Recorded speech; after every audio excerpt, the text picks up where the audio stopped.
Morocco has gone from riding in the back seat to firmly gripping the steering wheel of African football. There is no longer a nation that merely participates. This is a country that leads. From a historic World Cup semi-final run in 2022 to lifting the Under-20 World Cup and now booking a place in the AFCON semi-finals, Morocco are not just winning tournaments, they are reshaping Africa's footballing identity. And this AFCON has proven one thing for sure. Morocco are not just elite performers on the pitch, they are exceptional hosts of it too, because AFCON in Morocco has turned into something far bigger than the sport, football itself. African football has traditionally been defined by powerhouses. Powerhouses like Nigeria, Egypt, Cameroon. But over the last 5 years, a quiet yet significant shift has taken place. A new force in Morocco has emerged. This is a national team that doesn't just compete anymore, it commands attention. The 2022 World Cup gave the world a preview. AFCON has only confirmed it. Morocco have stormed into the semi-finals with authority. They've been ruthless and relentless. But here's the key here. This story isn't just about tactics or goals. It's about capability, vision, and execution. About proving that Africa can host world-class football without compromising on anything. This tournament is very good, and I'm speaking here in terms of football and organization.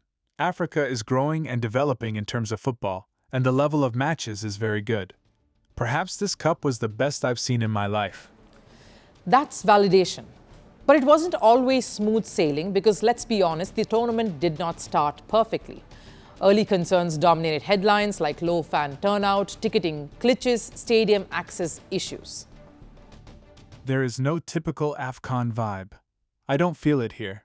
Even people with tickets couldn't enter in the stadium because people who didn't have a ticket were allowed to come in. I tried to log into the site early, but unfortunately, I couldn't get a place. It was completely full. And it wasn't just visiting teams voicing concerns. Even locals questioned priorities, football before healthcare, stadiums before social infrastructure.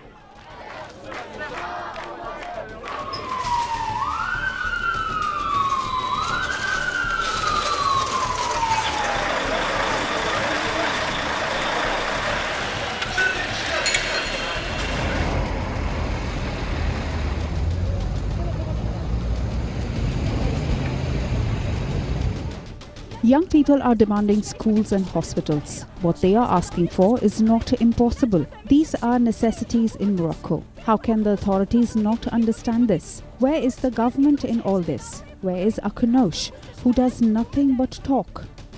We don't want football or anything else. If football had been good for us, it would have been introduced long ago and would have benefited young people. We want health. Our parents are suffering.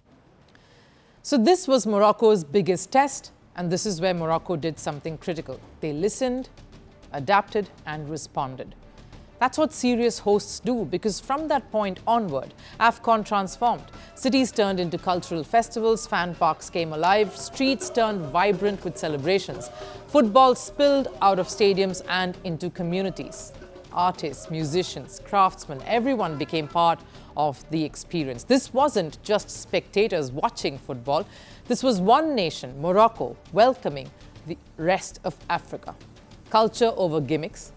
Visitors weren't treated as outsiders here. They were treated as guests, and that's the difference. And the significance of this goes far beyond AFCON, because this is not the final destination. This is just a rehearsal for 2030.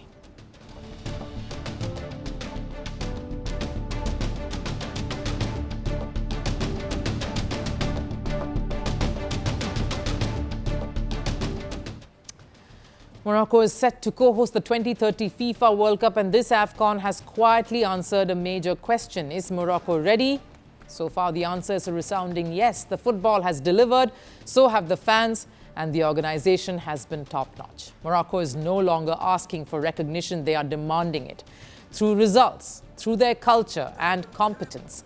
This AFCON hasn't just showcased Morocco's footballing rise, it has showcased Africa's potential when vision meets execution.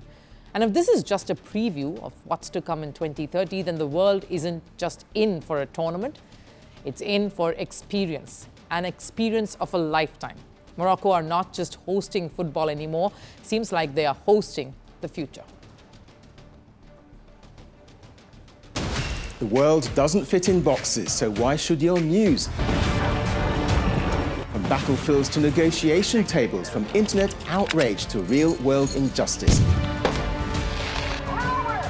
The conversations everyone is having and the ones they're avoiding. It's the same show, but this new year, Firstpost America gets a new look. I'm Kerry Johnston, and this is Firstpost America.